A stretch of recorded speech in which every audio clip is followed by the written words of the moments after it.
1, 2, 3, 4, let's go. It's Heartbeat It's a fabulous show. Alaska. I Heartbeat Alaska.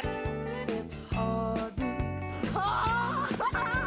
Alaska. Pull up a chair and enjoy the show. Hear it from Sitka to Barrow. Gather around for Jeannie's show. It's the Aleut, the Indian and the Eskimo. It's the Aleut, the Indian and the Eskimo. Welcome one, welcome all. Hello, everyone, and welcome to Heartbeat Alaska Native News and Native Information. I'm Jeannie Green with the only program in America that takes you every week to remote villages across the state of Alaska. This week, we visit my people, the Inupiat people of the Arctic Slope. It's a great show. Don't go away. I'll see you in a minute. Heartbeat Alaska is brought to you by the Arctic Slope Regional Corporation and ASRC Energy Services, a subsidiary of Arctic Slope Regional Corporation. Heartbeat Alaska is brought to you in part by Brown's Electric Lighting Gallery. Thank you, Brown's Electric, for your generous support of Heartbeat Alaska. Heartbeat Alaska is made possible by Kupik Carlisle Transportation, your full-service transportation and logistics company. Heartbeat Alaska is also brought to you by Frontier Flying Service. Thank you, Frontier, for getting Heartbeat Alaska airborne.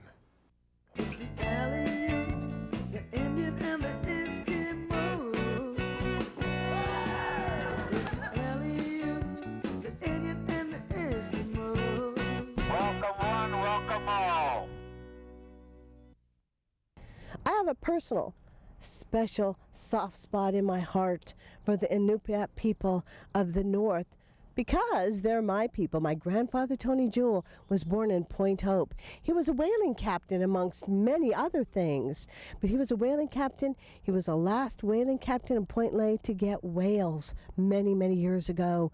And speaking of years ago, we're taking you all the way back, the history of the Inupiat before contact with Western civilization, all the way up to today.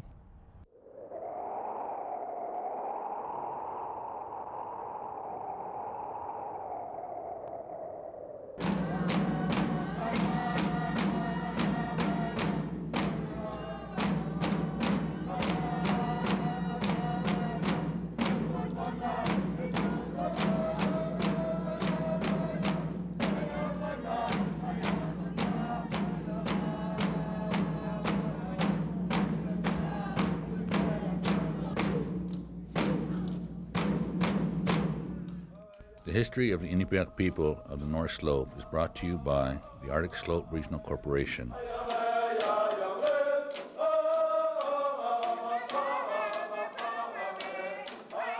For thousands of years, the Inupiat have existed on the North Slope of Alaska. Archaeological evidence gathered at Point Hope and Barrow confirmed this.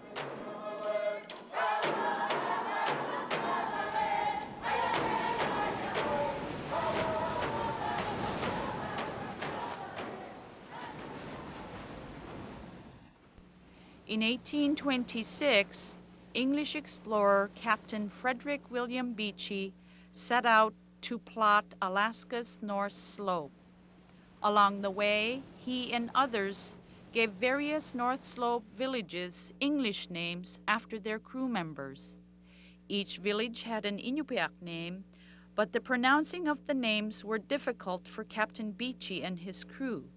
For example, Point Hope was named after Sir William Johnstone Hope, the map maker for the expedition.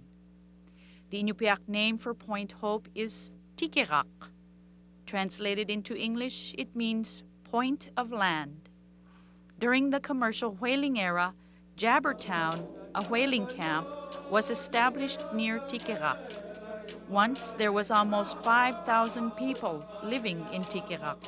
But warring and disease like the German measles and influenza wiped out most of the population. Point Hope is the second largest village on the North Slope and has been the most continuously occupied village for over 2,500 years. According to the 2000 census, Point Hope's population is over 750. Traditional subsistence activity, supplemented with a moderate cash economy, makes up the lifestyle of this Inupiat community. Northeast of Point Hope lies the village of Point Lay. Point Lay is the last remaining village of the Kukparuk people. Point Lay was named after George Tradescant Lay, a lieutenant on Captain Beechey's crew. The Inupiat name for Point Lay is Kali. Around 250 people reside at Point Lay. The beach formation near the village restricts the ability to hunt bowhead whales. Icy Cape, some 40 miles north of Point Lay, is better suited for hunting bowhead whales. The last bowhead whale caught by the village was in 1940. Mainly, beluga whales are harvested at nearby Kasigelik Lagoon. Further north, along Alaska's western North Slope coastline, is the village of Wainwright. Captain Beechey named the village after Lieutenant John Wainwright. The Inupiat name for Wainwright is Ulronek, meaning fallen slope. Wainwright is the third largest village on the North Slope, with nearly 550 people. The ancestors of Wainwright include the Utukakamiu and Kugmiu people. Whaling, hunting, and gathering of plants, roots, and berries provide the essentials for these Inupiat. Today, perhaps the most recognized of all North Slope villages is Barrow, which was named after Sir John Barrow, another map maker who was a friend of Captain Beechey.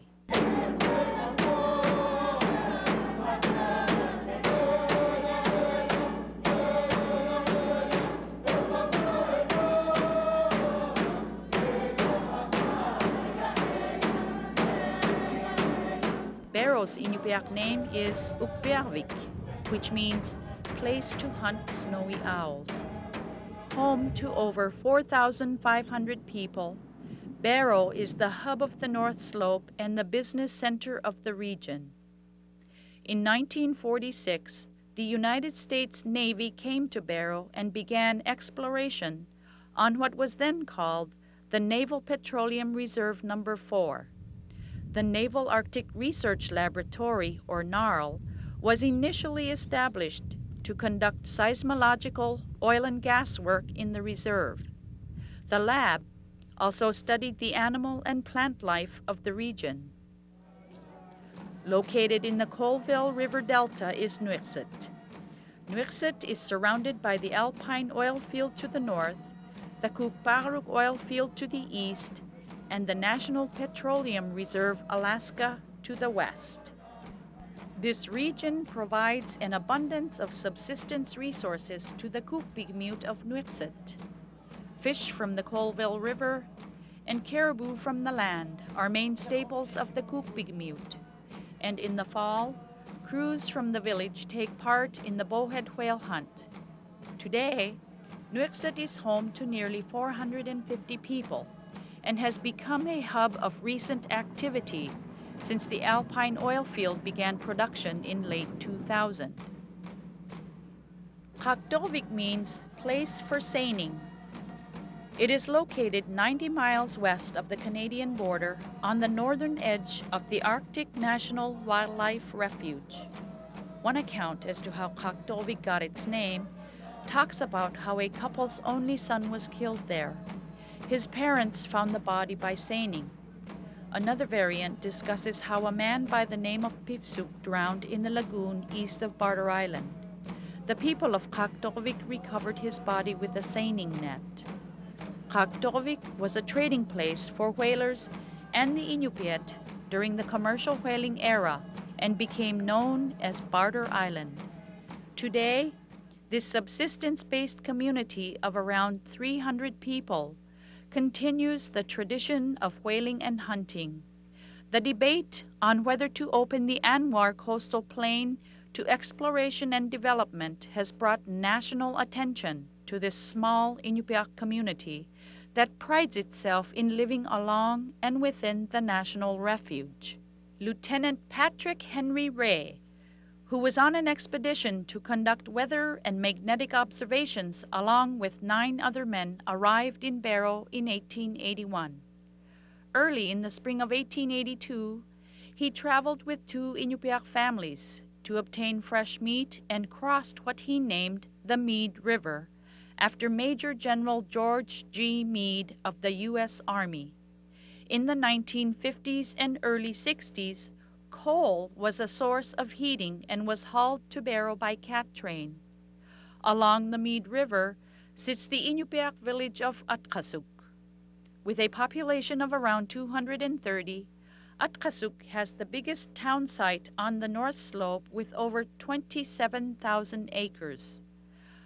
Atkasuk is also known for its fruitful salmon berries that grow on their land and for the many fish that are caught from nearby rivers and creeks. 250 miles northwest of Fairbanks and about the same distance southeast of Barrow sits the village of Anaktuvuk Pass. This village of around 290 people is within the gates of the Arctic National Park and Preserve. Anaktuvuk Pass is a historic caribou migration route. However, in the early 1900s, the original Nunamiu left the area due to a collapse in the caribou numbers. Many returned in the 1940s to reestablish the present-day village of Anaktuvuk Pass.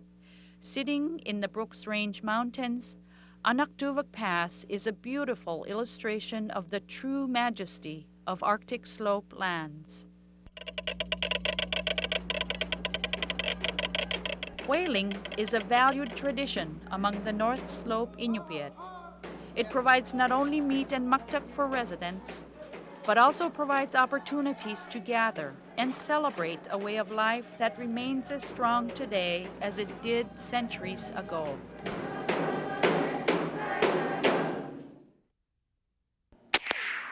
Whaling, fishing, hunting seals, walrus, caribou, and birds, and gathering the food for survival is at the base of the Inupiat culture.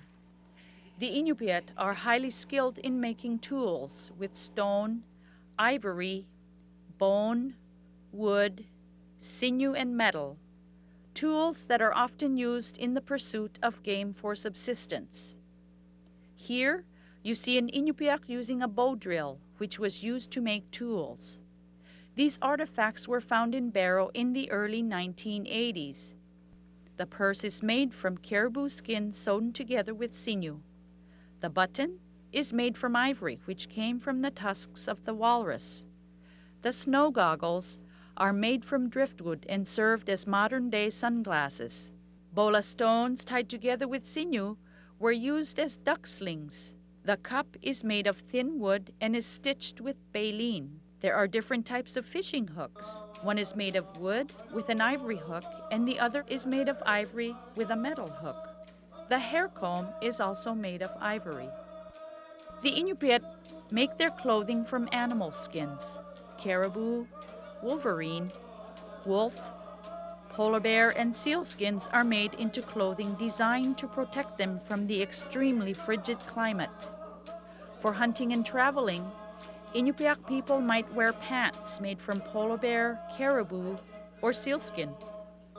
Here, the woman on the left is wearing a caribou parka with a fur turned inside and waterproof mukluks made from sealskin.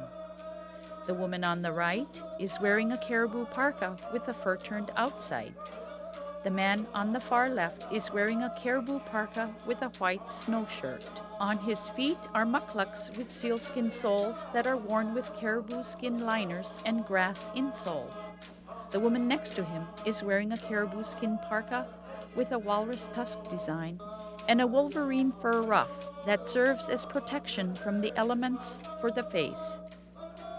The man next to them is wearing an everyday snow shirt and a caribou parka with the fur inside. It is common for an Inupiat woman to carry an infant on her back in a parka designed to accommodate the baby. The homes of the Inupiat were as creatively made as their clothing. Made from the earth, Their sod homes usually had whalebone and driftwood frames and a low tunnel entry for heat efficiency. Driftwood also served another purpose. Dog teams were in use as early as 1600 AD. The sleds were typically made from driftwood with whalebone runners. During the winter, dog sleds served as the main means of travel. During the summer, dogs were used to pack supplies. The umiak has been used by Inupiat whalers for centuries with very little change to their design. Made with wood frames, the umiak is covered with bearded sealskins that have been sewn together. Inupiat women have perfected the technique of waterproof skin sewing. The skins are stretched over the frame of the umiak and lashed on using rope. Most of the sealskin boats were rigged with sails to assist in towing a landed whale to shore. It is through the passing down of traditions from one generation to the next that keeps the Inupiat culture alive. The sharing of traditions often took place in community houses where stories were told. These stories often included knowledge of surroundings, in addition to the skills of survival that are key to living in the extreme conditions of Alaska's North Slope.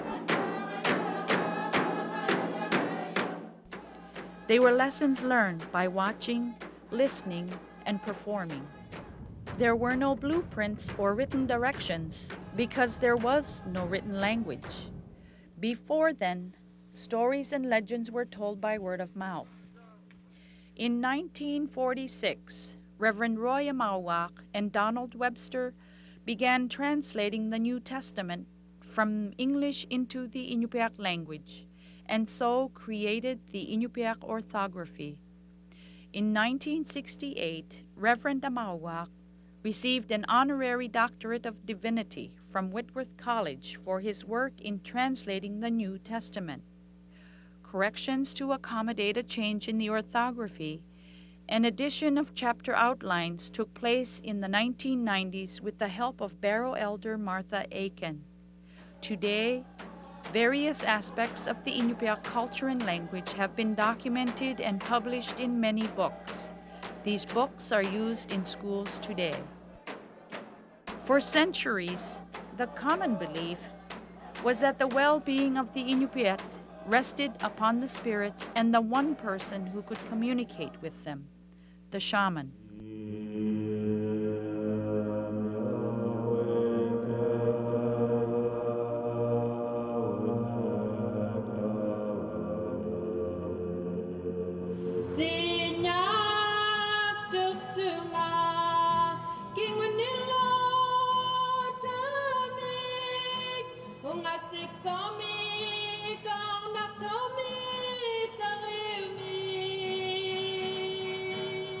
Traditional religious practices, including shamanism, were frowned upon by missionaries when they arrived. Today, Christianity is the dominant religion of the Inupiat.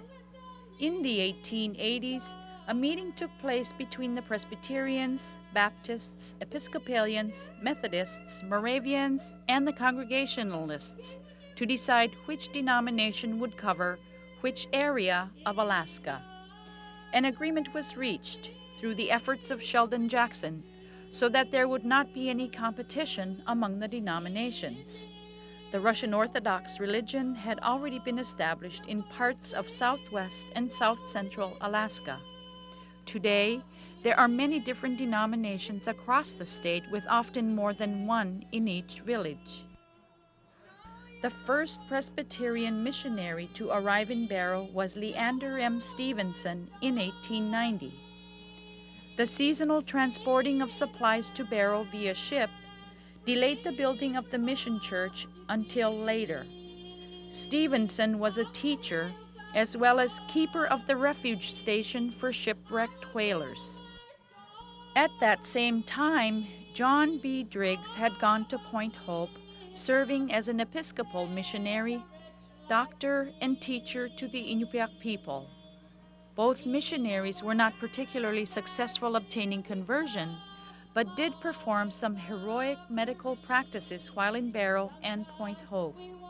Driggs left Alaska but returned and lived out the rest of his life in Cape Lisburn, a small village northwest of Point Hope, where he is buried. The fourth missionary to arrive in Barrow was Dr. Henry W. Grice during the 1920s and is credited with saving many lives. Grice captured many photos of Barrow in the 20s, leaving us with images of a time gone by. There would be many more missionaries making their way north to convert the Inupiat to a different religion. The main means of traveling north was via passenger ships and freighters like this one. This particular freighter made an annual trip along the Alaska North Slope coast to Barrow, hauling supplies that were used in schools, hospitals, and stores. Steamships replaced sail-powered whaling vessels in the late 1800s and early 1900s. Soon thereafter, gas-powered vessels replaced steamships. When these ships arrived in port, it was one time that locals had a chance to earn a little money unloading these ships. In the late 1920s and 30s, Arctic expeditions were becoming common. Explorers wanted to learn more about the North and the people who called it home. In 1930, this Russian search and rescue plane spent 2 weeks looking for another Russian plane that was lost in the area. They would never find the plane. Ben Eielson piloted the first airplane to land in Barrow in 1926. In 1933, Charles Lindbergh and his wife made a stop at Barrow during his northern route on an expedition to Europe. The whole village was there to greet the pilot and his wife. In 1935, Cherokee Indian humorist Will Rogers and famous test pilot Wiley Post were exploring the northern reaches of America when they crashed at Olakpa, 12 miles southwest of Barrow. Claire Ukbeha and his family, who were camping at the time, witnessed the tragic accident. It is remembered that Claire ran 12 miles to town to deliver the bad news. Today, a monument stands at the crash site and in front of the Barrow Airport, which is named after them. In the 1940s, Wien Airlines started making weekly trips to Barrow. Sig and Noel Wien would alternate trips each week. This was the beginning of a new dependence on air travel for the transporting of goods the Inupiat had become dependent on for their livelihood.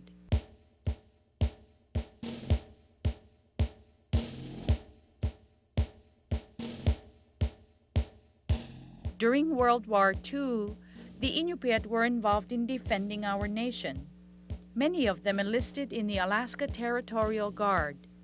The late Andrew Uriña of Barrow recalled Alaska Territorial Governor Ernest Greening's visit to Barrow with Army Major Marvin Muktuk Marston. Greening was remembered for his limited Inupiat language skills.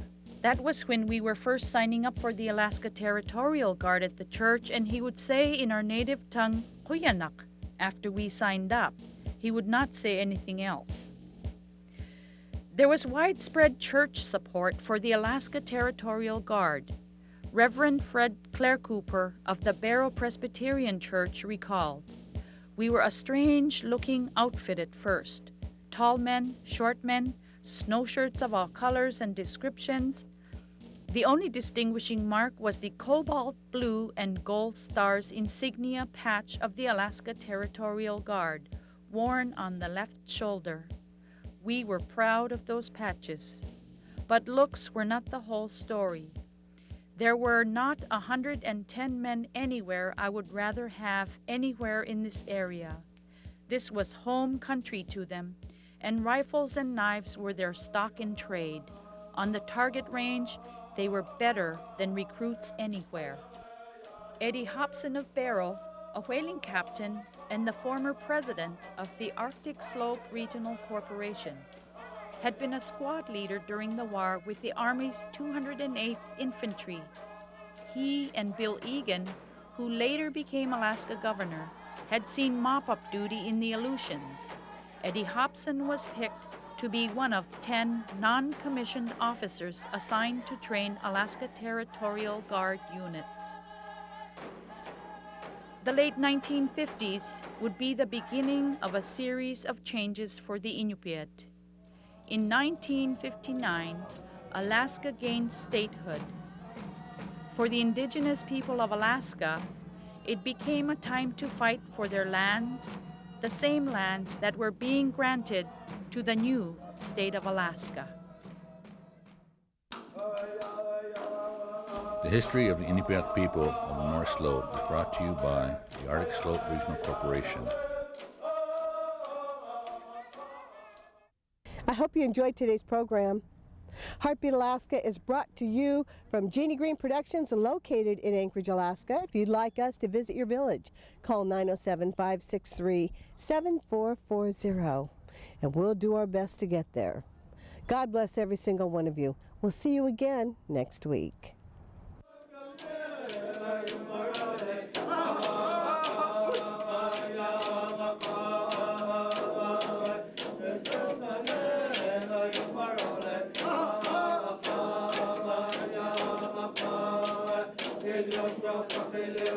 Yeah.